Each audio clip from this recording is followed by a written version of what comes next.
So, grumpy old man here, Smitty's just continuing with his stories about harvesting ice. In the spring and early summer, these fellows rigged up wood saws, you know, on the back of a little trailer or on a sled. Like a mechanical thing. For sawing wood. Right. Stove length. Stove length, yeah. Yeah, because quite a few people bought their wood in pole length. Yeah. Limb length. Yeah. What they call limb length, pole length. And yeah. So that had to be cut to whatever system length they used. That's right. Whatever their size of stove was. Yeah. Yeah. Ours was an 18-inch. Would take an 18-inch, and it would take a block. Furnace would take a block that size. Your furnace. In the basement, right. In the furnace. Okay. Well, the kitchen stove required stove wood. Yes. Which had to be split. Yes. A lot smaller. And these lads would saw the block. Yeah. Some of them would split for you, depending. Yeah. And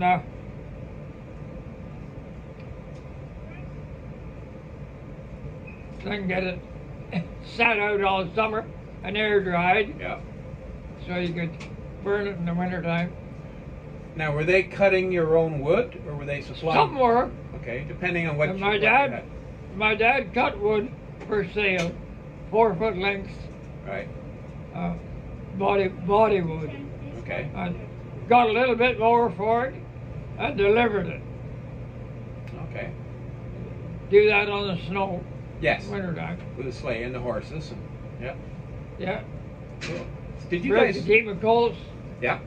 Be a perfect way to train them. Get them to pull a sleigh in the deep snow and take some of the spunk out of them. Get into the backyard, you hardly room to turn around. Yep. Yep. Yep.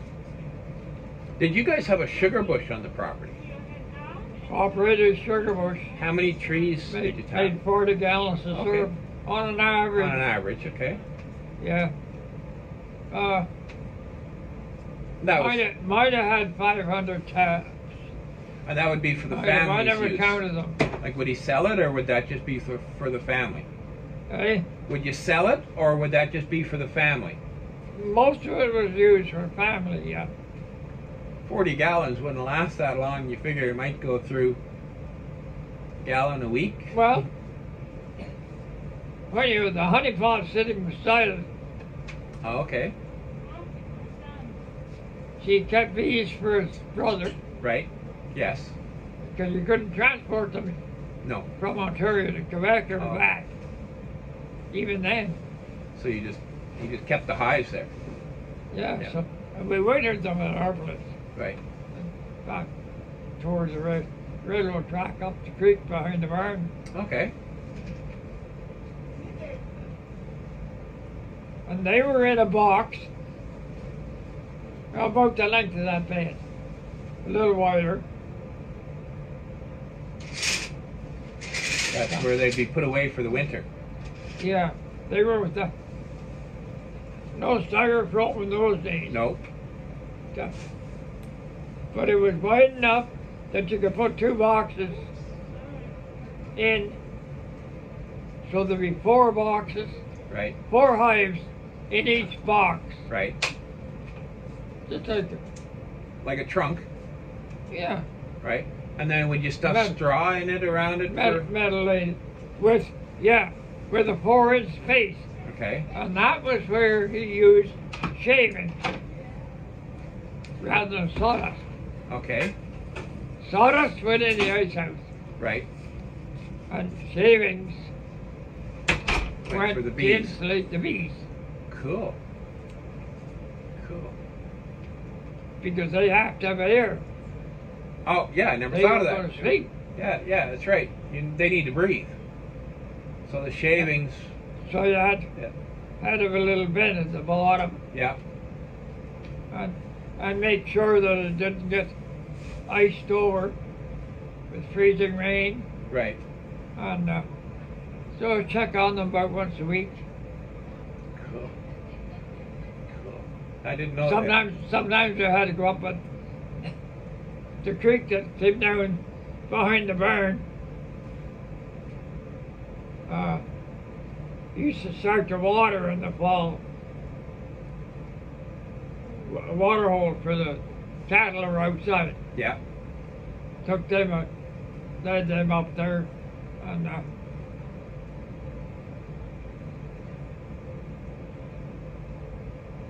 cool. yeah. Cool. Well, there you go, folks. There's another story from the farm, from Smitty, to tell you, life was hard work and an adventure every day. And 4 o'clock in the morning. get up, get ready to start milking the cows. How many cows did you have? In the old stable, up till 1941, 8 or 10. Okay. He was supplying milk on a contract. Okay. He wasn't supplying household milk Right. in theory. He was supplying milk on a contract for ice cream Oh, okay. at the co-op. Right. And with the rest time you separated Yep. and took the cream in and got credit on your butter charge. Okay. You could pick up your butter there. Yeah. And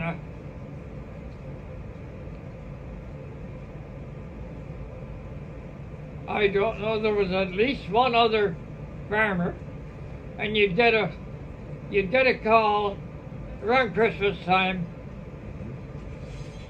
you know, for milk. Yeah.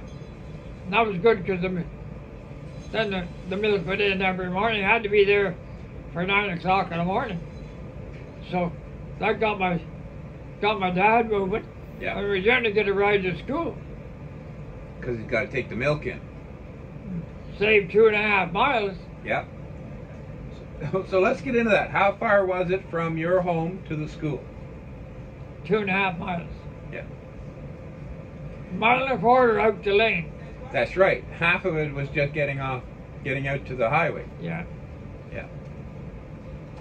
You could, when the weather was nice, you could follow the railroad tracks, but when the snow came, Yeah. you'd have to go up the lane. Most times we used the lane, really, Right. because there was easier walking. Right. Railroad tracks They're tough for short are a legs. little stumbly. Yeah. Yeah. Yeah. Once you're long enough to be able to walk on the. But if it was stormy, we Right. used the railroad track. Okay, because it was the shortest route. Because the snow had filled it in and leveled it off and smoothed it off. Okay. So then you could walk on the packed surface. Right? You could walk on the snow on the surface of the track. Between the tracks. Yeah. Yeah. And how frequently would a train come by there? There was a passing train came down from Berry's Bay in the morning. Around 9 o'clock, hit Redford. Okay. And there was a freight train at that time. It might have gone round trip. There'd be one leave Ottawa, there'd be one leave Berry Bay in the morning. Right. Freight train Yeah. that did the commercials. Yeah. And I don't know where they met. Right. And So then they'd go back next day. Right. So there wasn't a whole lot of traffic on the tracks. Not saying, it was easing off. Right. And then in about 51, I guess. And there was a passing train went up in the morning. I was trying to think how it coordinated with the CPR. The CPR came down and was in Renfrew 8:45 in the morning from Chalk River to Ottawa. Yeah. commuter train and school. They'd stop on the side at a farm. Pick up the kids. Farm crossing, pick up a school kid. Yeah. But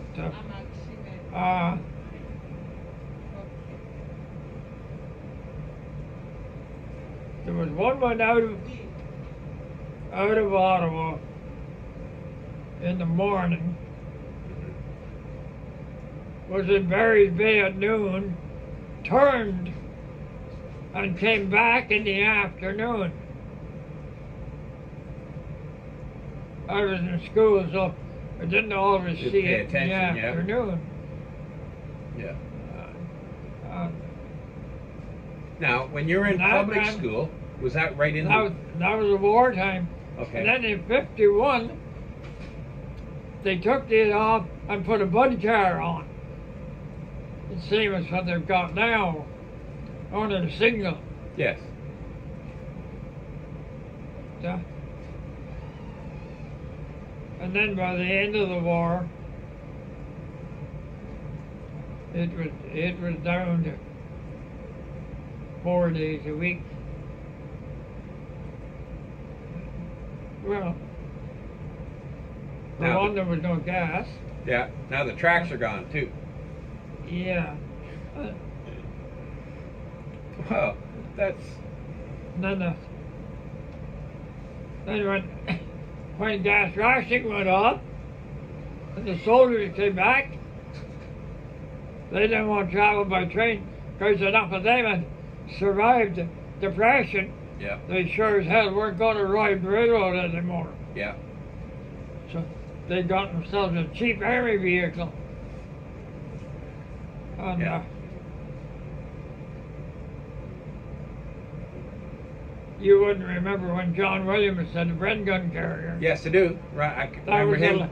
That was the last basic dispensary of military vehicles. Of army equipment that was new.